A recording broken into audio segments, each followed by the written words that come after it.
যারা ডান হাতে আমলনামা পেয়ে যাবে এই লোকগুলোর আনন্দের আর সীমা থাকবে না, আনন্দে আত্মহারা হয়ে যাবে। আনন্দ হবে বা না কেন? আনন্দে আত্মহারা হওয়ার পরে নিজের আপনজন, নিজের বিবিকে, নিজের সন্তানকে, নিজের মাকে, নিজের বাবাকে, নিজের আপনজনকে খুঁজে খুঁজে বের করবে হাসরের ময়দানে, আর ডাক দিয়ে দিয়ে বলবে, দেখো দেখো দেখো আমার আমলনামা কত সুন্দর, এই আমলনামায় লেখা আছে জান্নাতি। আল্লাহু আকবার। প্রিয় ভাইরা আমার, দুনিয়ার জমিনে আপনার ছেলে আপনার মেয়ে যদি কোনো চাকরি পেয়ে যায় অথবা জিপিএ 5 পেয়ে যায়, বলেন তো আনন্দ কম হয় না বেশি হয়? কথা হয় না? আনন্দে আত্মহারা হয়ে যান আপনারা। আনন্দে আত্মহারা হওয়ার পর বাসা থেকে বাজারে চলে যান, মিষ্টি কিনে নিয়ে আসে। প্রিয় ভাইরা আমার, যে ছেলে যে মেয়ে দীর্ঘ 10টি 11টি 12টি 15টি বছর কষ্ট করে লেখাপড়া করলো, মিষ্টি তো তাদেরই খাওয়ানো দরকার ছিল, কিন্তু না না না, যখন সে ভালো রেজাল্ট করে ফেললো তার জন্য আপনি আপনার আপনজনের কাছে ফোন দিয়ে দেন। কথা বলেন ঠিক কিনা? আপনার বন্ধুকে আপনি ফোন দিয়ে বলেন, আপনার মেয়ের রেজাল্টের, আপনার ছেলের রেজাল্টের কথা জানান। এমনকি আপনার শত্রু যার সাথে কোনোদিন কথা হয় না, এই শত্রুকে ফোন দিয়ে বলেন আপনার ছেলের আপনার মেয়ের কৃতকার্যের কথা, সাকসেসফুল হওয়ার কথা। কিন্তু যে ছেলেটা যে মেয়েটা ফেল করে, বলেন তো তার মুখ আর কাউকে দেখাতে পারে? ফোনটা বন্ধ করে দেয়, কেউ ফোন দিলে ফোন ধরে না। দুনিয়ার এই সামান্য কৃতকার্যের জন্য যদি এত আনন্দিত হন, এত যদি উল্লাস করেন, বাজার থেকে যদি মিষ্টি কিনে নিয়ে এনে বিতরণ করতে পারেন, খাওয়ার অ্যারেঞ্জ করতে পারেন, পার্টি করতে পারেন, যে ব্যক্তিটা জান্নাতের সার্টিফিকেট পেয়ে গেল ডান হাতে আমলনামা পাওয়ার পর, বলেন তো এই ব্যক্তিটার আনন্দ কম না বেশি? আর জোরে বলেন, কম না বেশি? আনন্দে আত্মহারা হয়ে যাবে, আর তার আমলনামা লেখা থাকবে জান্নাতি। আল্লাহু আকবার।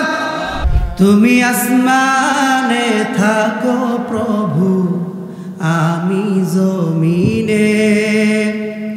তুমি আসমানে থাকো প্রভু, আমি জমিনে।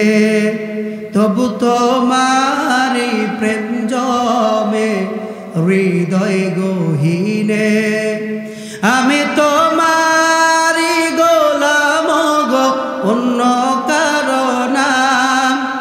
আমি তোমারি গোলাম গো, অন্য কারো না। আলিমুল গায়েব তুমি, মালিক রব্বানা। আল্লাহু আল্লাহু আল্লাহু আল্লাহ, আল্লাহু আল্লাহু আল্লাহু আল্লাহ। তোমারি রহম ছাড়া বাসা বড় দায়, প্রতিদিনে প্রতিক্ষণে জড়িয়ে রাখো গো আমায়। তোমারি রহম ছাড়া বাসা বড় দায়, প্রতিদিনে প্রতিক্ষণে জড়িয়ে রাখো গো আমায়। শত শত ভুল মাফ করে দাও, শত শত ভুল মাফ করে দাও, জানা কি অজানা। আমি তোমারি গোলাম গো, অন্য কারো না। আলিমুল গায়েব তুমি, মালিক রব্বানা। আল্লাহু আল্লাহু আল্লাহু আল্লাহ, আল্লাহু আল্লাহ।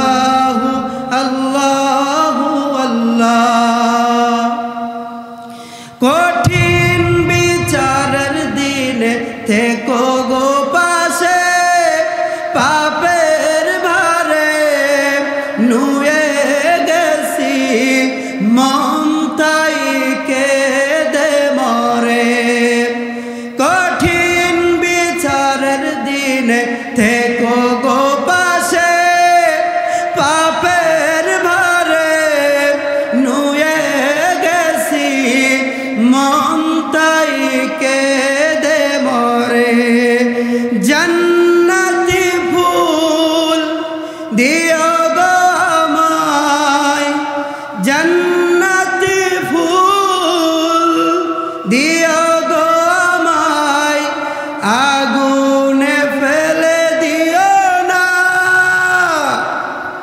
আমি তোমারই গোলাম গো অন্য কারো না আলিমুল গায়েব তুমি মালিক রব্বানা আল্লাহু আল্লাহু আল্লাহু আল্লাহ আল্লাহু আল্লাহু আল্লাহু আল্লাহ ঠিক করি লা ইলাহা ইল্লাল্লাহ লা ইলাহা ইল্লাল্লাহ। প্রিয় ভাইরা আমার, যতক্ষণ কথা বলবো এই কোরআনুল কারীম থেকে শুনতে রাজি আছেন? শুনতে রাজি আছেন? কারা কারা রাজি আছেন দুহাত তুলে আল্লাহকে দেখান তো। তাকবীর দেন, একদম তাকবীর দেন।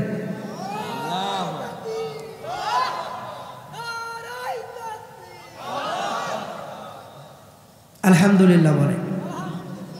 ভূমিকা দীর্ঘায়িত করব না, ভূমিকায় কথা বলার সময় নেই, সুযোগ নাই। আমি আমার মূল আলোচনায় যেতে চাই। এই পৃথিবীতে আল্লাহ রাব্বুল আলামিন মানুষ সৃষ্টি করার পর মানুষগুলো মূলত দুইটি দলে, দুইটি ভাগে বিভক্ত হয়ে গেছে। কয়টি?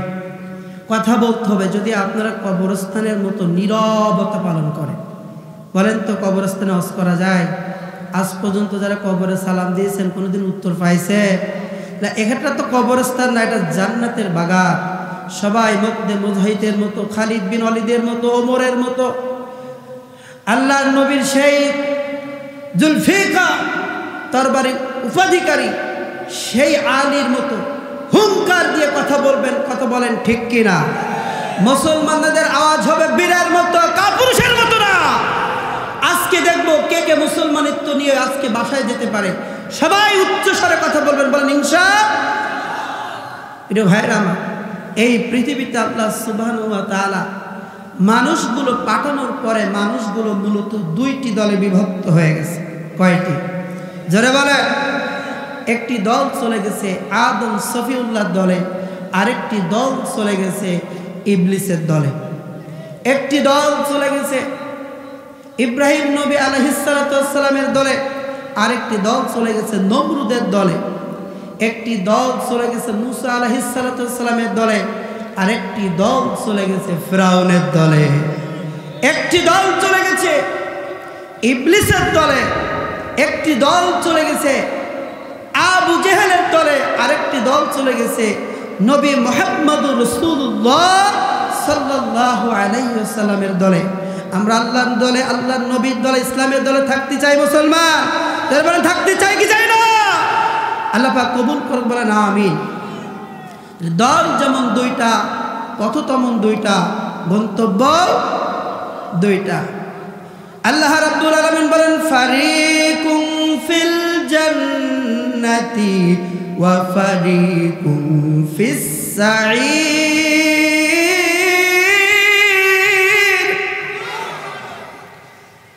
একটি ফারিক, একটি দল চলে গেছে জান্নাতে, আরেকটি দল চলে গেছে জাহান্নামে।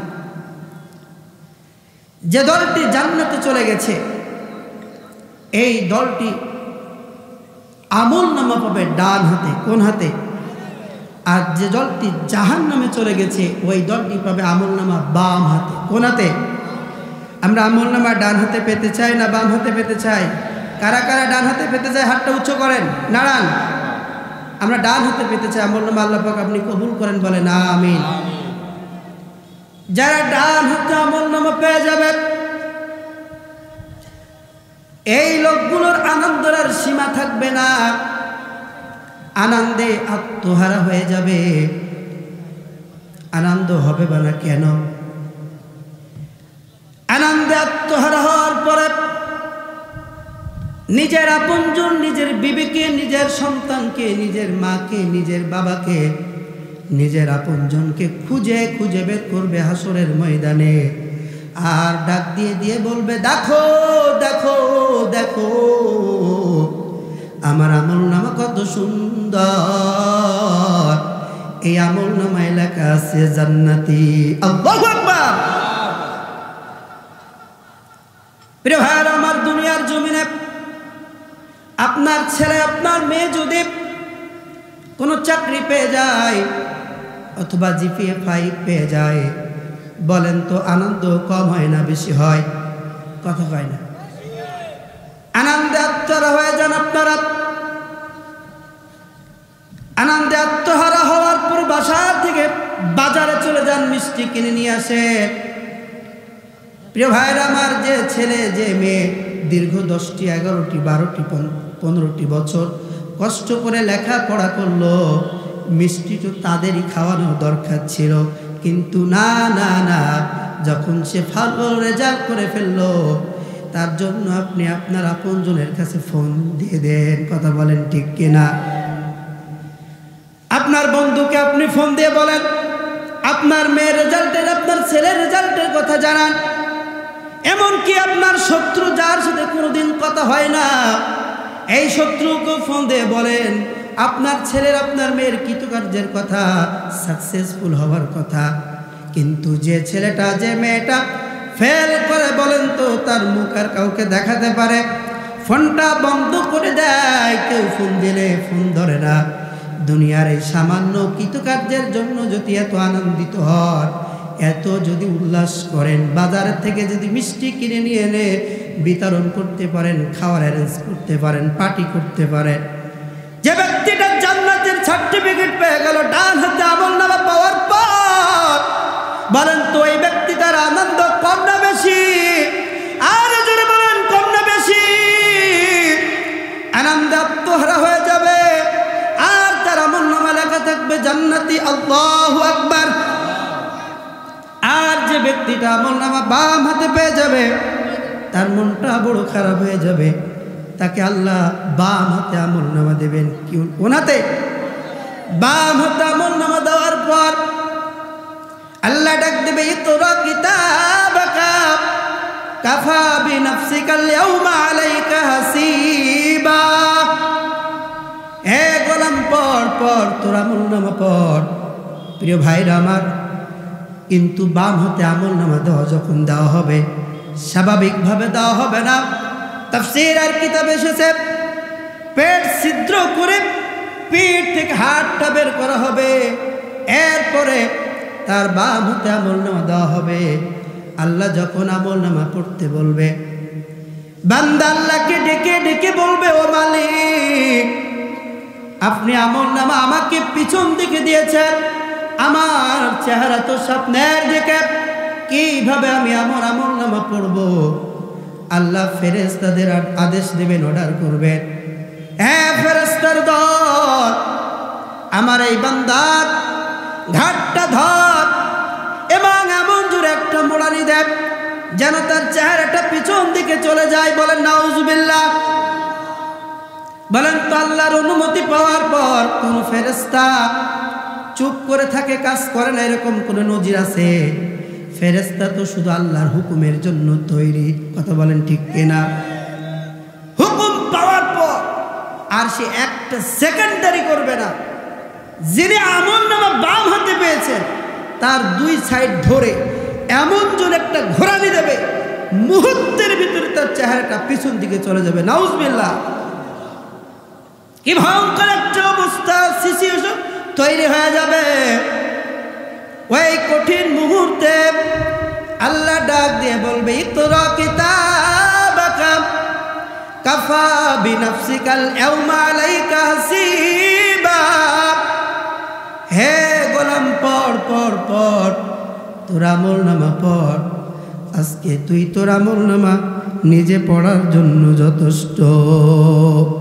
আল্লাহ বলবে, পড়, তোর আমলনামাকে তুই তোর আমলনামা নিজে পড়ার জন্য যথেষ্ট।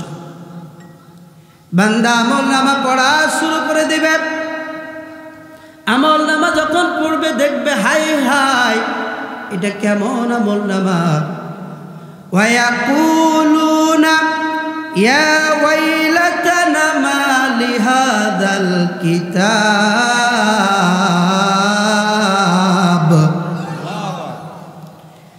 লা ইউগাদিরু সগীরাতাও ওয়ালা কাবীরাতান ইল্লা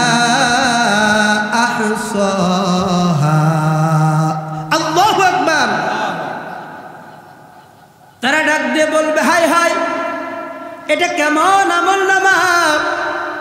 এই আমল নামায় তো দেখি জীবনে যত ছোট আর বড় কাজ করেছি, গুনাহ করেছি, প্রতিটি গুনাহ লেখা।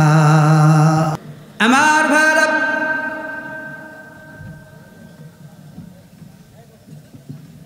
ডাক দিয়ে বলবে এটা কেমন আমল নামা?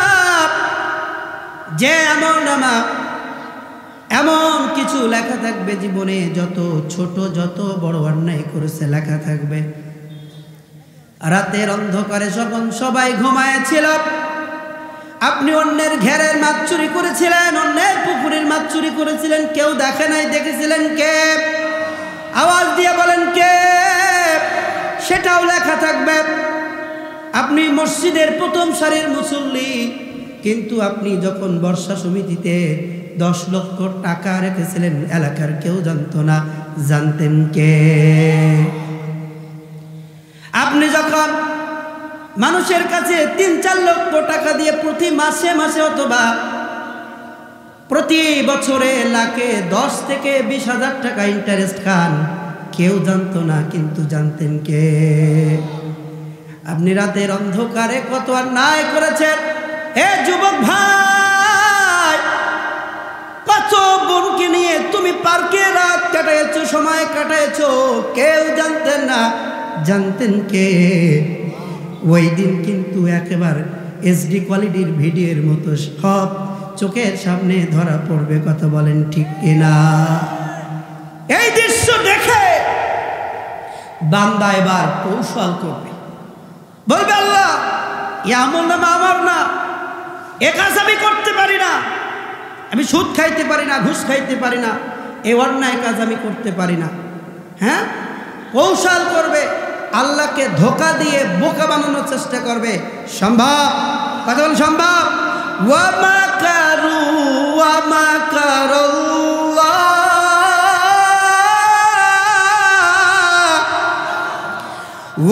ওয়াল্লাহু খায়রুল মাকিরিন।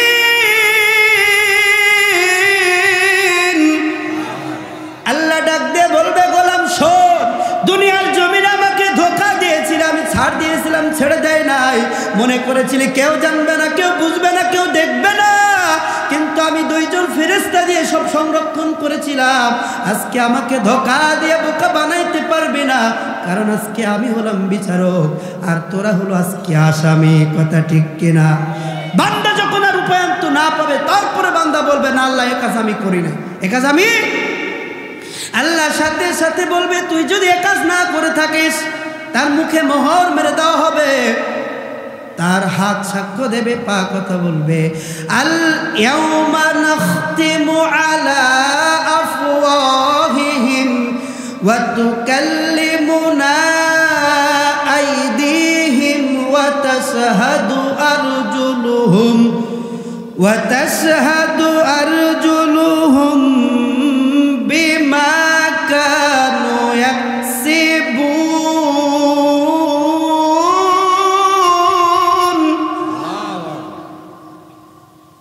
আল্লাহ রাব্বুল আলামিন বলেন, সেদিন আমি তাদের মুখে মোহর মেরে দেব, সিলগালা করে দেব। তাদের হাত আমার সাথে কথা বলবে, তাদের পা সাক্ষ্য দেবে তারা কি কি করেছিল। বাঁচার কোনো উপায় আছে? জোরে বলেন, বাঁচার কোনো উপায় আছে? পালানোর কোনো উপায় আছে? কোনো উপায় নাই। বাঁচার কোনো উপায় নাই, পালানোর কোনো উপায় নাই। কথা বলেন ঠিক কিনা? পালাবা কোথায় তুমি, ভাগবা কোথায়? বলেন না, পালাবা কোথায় তুমি, ভাগবা কোথায়? পালাবা কোথায় তুমি, ভাগবা কোথায়? প্রভুর হুকুম অমান্য করিলে, প্রভুর বিধান অমান্য করিলে, বাঁচার তোমার কোনো নাই যে উপায়। পালাবা কোথায় তুমি? বলেন না, পালাবা কোথায় তুমি, পালাবা কোথায় তুমি? এই দুনিয়ায় থাকতে তুমি প্রভুর হুকুম মানো নাই। যারা দিয়েছিল কুরআনের দান, রেখেছিলে জেলখানায়। কথা কই না? যারা দি এই দুনিয়ায় থাকিতে তুমি প্রভুর হুকুম মানো নাই, যারা দিয়েছিল কুরআনের দাওয়াত তাদেরকে ভরে রেখেছিলে জেলখানায়। আজকে তুমি যতই করো বাহানা, আজকে তুমি যতই করো ছলনা, মুক্তি তোমার নাই নাই নাই। পালাবা কোথায় তুমি? জোরে বলেন না, পালাবা কোথায় তুমি? প্রভুর হুকুম অমান্য করিলে, প্রভুর বিধান অমান্য করিলে বাঁচার তোমার কোনো নাই যে উপায়। পালাবা কোথায় তুমি? ভাগবা কোথায়? কথা বলেন ঠিক কিনা? তার মুখে মোহর মেরে দেওয়া হবে, অঙ্গ প্রত্যঙ্গ সাক্ষী দিয়ে দেবে। উপায়ন্ত না পেয়ে সর্বশেষ সিদ্ধান্ত হয়ে যাবে লোকটি জাহান্নামী। বলেন লোকটি কি? লোকটি কি? জাহান্নামী। আমার প্রিয় ভাইরা বাপজানেরা, আল্লাহ সুবহানাহু ওয়া তাআলা দুইটি দলে বিভক্ত করে দেবেন। একটি দল চলে যাবে জান্নাতে, আরেকটি দল চলে যাবে জাহান্নামে। আমরা জান্নাতে যেতে চাই না জাহান্নামে যেতে চাই? কথা বলেন, জান্নাতে যেতে চাই না জাহান্নামে যেতে চাই? আপনাদের আওয়াজ শুনে আমার মনে হচ্ছে আপনাদের ঘুম পাচ্ছে।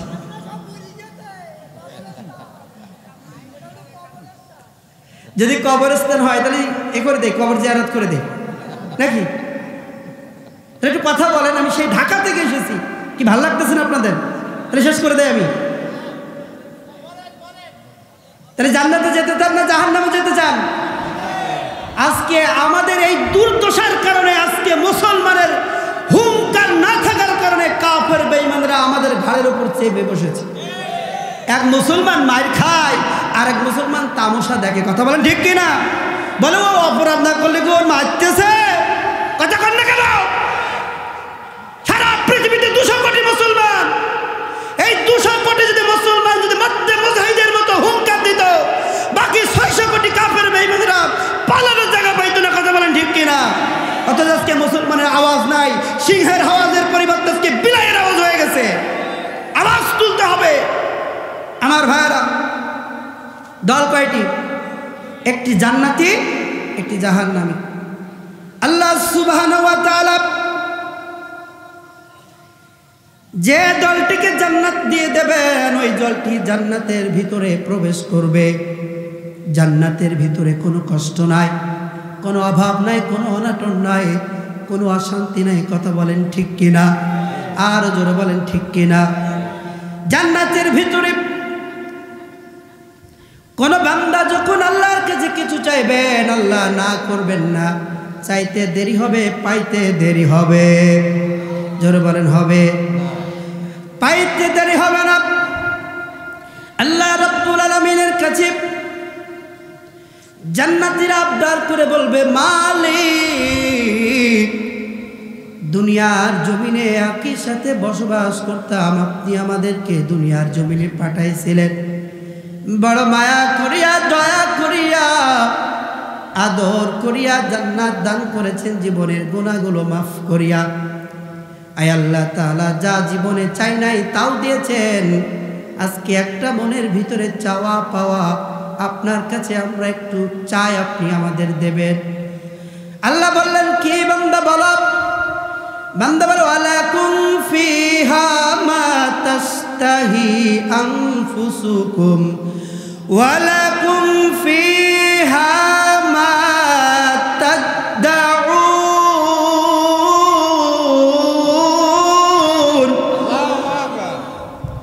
ও মালিক, দুনিয়ার জমিনে আপনি এই কুরআন দিয়ে ঘোষণা করেছিলেন, ও জান্নাতীরা জান্নাতের ভিতরে যা চাইবি তাই দেব।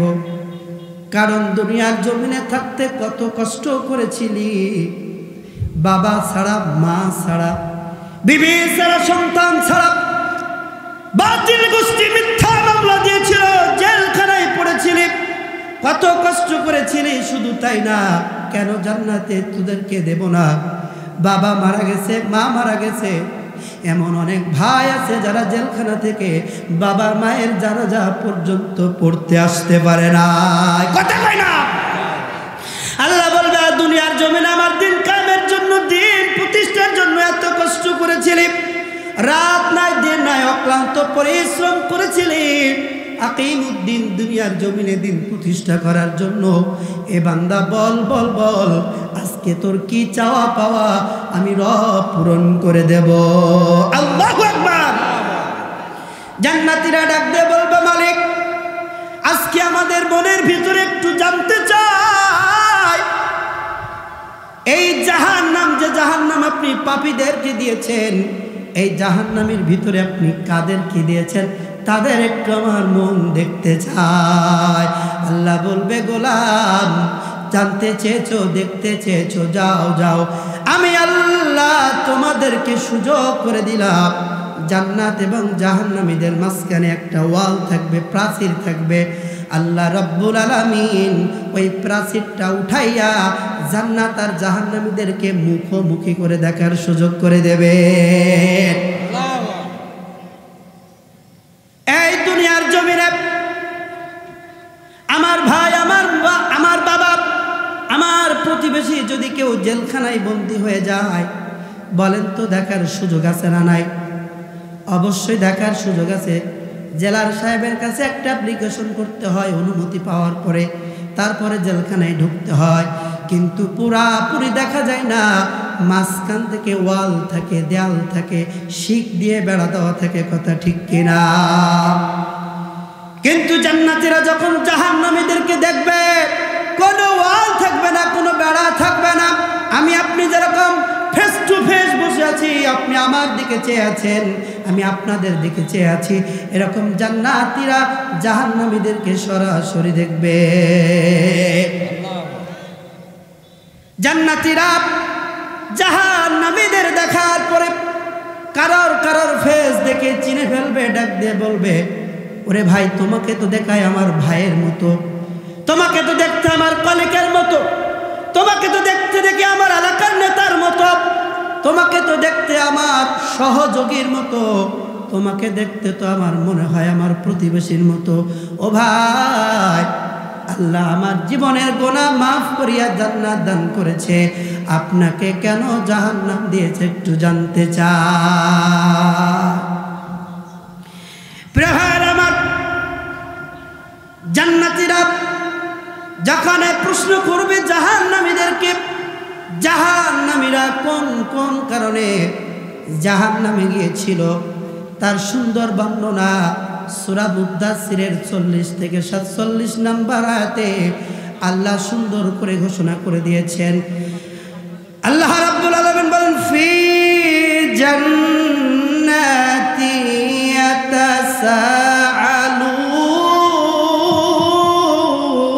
ইয়াতাসাআলুন। প্রিয় ভাইরা আমার, জান্নাতীরা যখন প্রশ্ন করবে জাহান্নামীরা কোন কোন কারণে জাহান্নামে এসেছিল, তাসাআলুন, প্রশ্ন করবে তোমরা কেন জাহান্নামে এসেছিলা, তার মোট সর্বমোট 4টি কারণ উল্লেখ করবে। কয়টি? আর আওয়াজ দিয়ে বলেন কয়টি? এই 4টি গুণ যদি আমার আপনার ভিতরে থাকে তাহলে আমরা জান্নাতে যেতে পারবো না, আমাদেরকে জাহান্নামে যেতে হবে। আজকে 4টি গুণ নিয়ে কথা বলবো, আপনারা দিলের কান লাগাইয়া শুনবেন, কথা বলেন ঠিক আছে তো? ঠিক আছে তো? আজকে 4টি গুণ যদি আমার আপনার ভিতরে থাকে ছেড়ে দেবো, বলেন ইনশাআল্লাহ।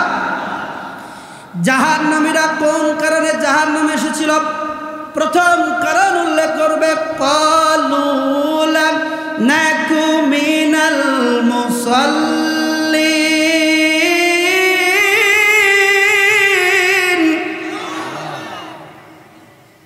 তারা ডাক দিয়ে বলবে, ও জান্নাতীরা শোনো, দুনিয়ার জমিনে একই সাথে ব্যবসা বাণিজ্য করতাম, একই সাথে চাষাবাদ করতাম, একই সাথে স্কুল কলেজ ইউনিভার্সিটিতে পড়তাম।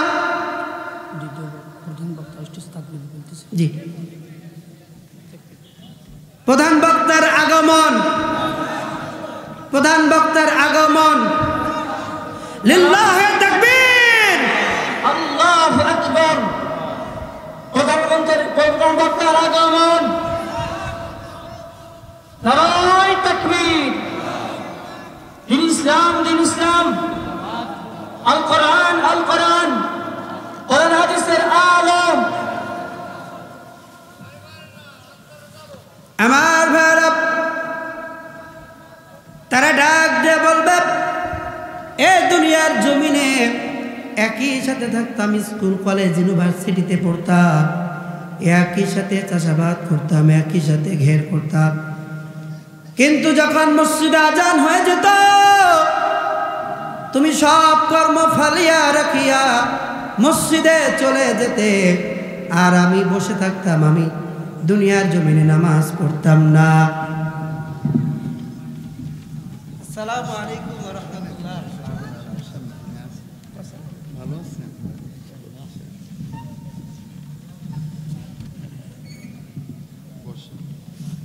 দুনিয়ার জমিনে এক কথায় আমি নামাজি ছিলাম, আমরা নামাজি ছিলাম না, তোমরা নামাজি ছিলা, এজন্য তোমরা আমরা জাহান্নামী হয়েছি। প্রিয় ভাইরা আমার, বলেন তো জাহান্নামে যাওয়ার এক নম্বর কারণ কি? নামাজ না পড়া।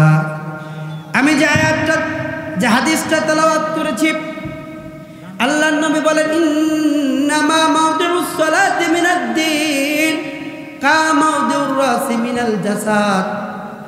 গোটা দিন ইসলামের ভিতরে নামাজের সেই মর্যাদা, দেহের ভিতরে মাথার সেই মর্যাদা। একটা দেহের ভিতরে মাথার যে মর্যাদা, মাথা ভালো করে বুঝেন, আমি এক্ষুনি শেষ করে দেবো, শুধু 5টা মিনিট, কারণ হুজুরকে বসে রেখে আলোচনা করা এটা বেয়াদবি শামিল, এক্ষুনি শেষ করে দেব। একটা দেহের ভিতরে সবচেয়ে গুরুত্বপূর্ণ হলো মাথা, ঠিক দিন ইসলামের ভিতরে সবচেয়ে গুরুত্বপূর্ণ হলো সালাত। উদাহরণ দিলে বুঝতে পারবে। আমি যত বিশ্বাসী হই না কেন আপনাদের কাছে, আমি যদি আপনাদেরকে প্রথম বলি, বোঝানোর জন্য বলতেছি যে আমি এমন একটি মানুষ দেখেছি যে মানুষের 2টি হাত নাই, এই কথাটা বিশ্বাসযোগ্য কিনা? আছে না অনেক মানুষের 2টি হাত নাই, 2টি পা নাই, এটা বিশ্বাসযোগ্য কথা। আমি যদি বলি, ভাই আমি যখন ঢাকা থেকে আসতেছিলাম আমি এমন একটি লোক দেখলাম যে লোকের হাত আছে, পা আছে, কিন্তু মাথা নাই, লোকটি চলাচল করতেছে, কেউ বিশ্বাস করবেন? তাহলে মাথাবিহীন মানুষ হয় না, এটা কি বিশ্বাসযোগ্য কথা নয়? এটা হলো যখন মাথাবিহীন যখন মানুষ হয় না, সালাতবিহীন, নামাজবিহীন দিন। আল্লাহর নবী বলেন, লা সালাতা লিমান লা দীনা লাহু, যার নামাজ নাই তার দিন নাই। সে কোন ধর্মের অনুসারী, সে হিন্দু না, খ্রিস্টান না, বৌদ্ধ, এটা সে নিজেও জানে না।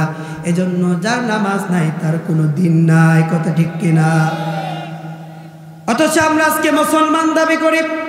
আপনার বাবা মুসলমান, আপনার মা মুসলমান, আপনার দাদি মুসলমান, দাদা মুসলমান, নানা মুসলমান, নানি মুসলমান, সেই সূত্রে আপনি আমি মুসলমান। কথা ঠিক কিনা? কিন্তু মুসলমান ঘরে জন্মগ্রহণ করলে মুসলমান হওয়া যায় না। কথা ঠিক কিনা? মুসলিম হয় না জন্ম নিলে মুসলমানের ঘরে, কাফের মুমিন তফাৎটা হয় সালাতের উপরে। মানুষ সালাতের উপরে। মুসলিম হয় না জন্ম নিলে মুসলমানের ঘরে, কাফের মুমিন তফাৎটা হয় সালাতের উপরে। মানুষ সালাতের উপরে। মুসলিম হয় না জন্ম নিলে মুসলমানের ঘরে, কাফের মুমিন তফাৎটা হয় সালাতের উপরে। এই জীবনে সালাত জানো, এই জীবনে নামাজ জানো, না হয় তোমার কাজা। এমনও তো হতে পারে তোমার জোহরে জানাজা। কথা ঠিক কিনা? এমনও তো হতে পারে জোহরে জানাজা। কেমন করে ঘুমাও তুমি ও মানুষ,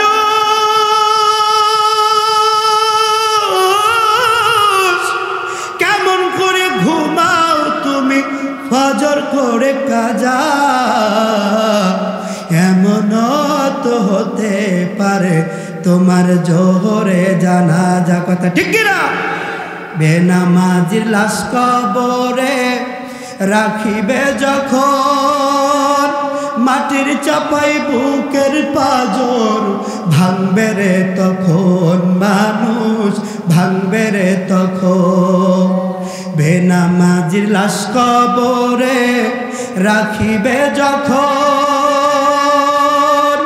মাটির চাপাই বুকের পাজর ভাঙবে রে তখন মানুষ ভাঙবে রে তখন বেনামাজির লাশ কবরে রাখিবে যখন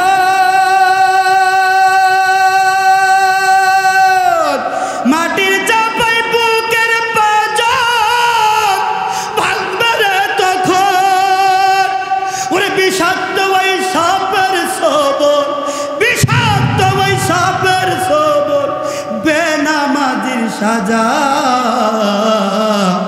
এমনও তো হতে পারে তোমার জোহরে জানাজা কথা ঠিক কিনা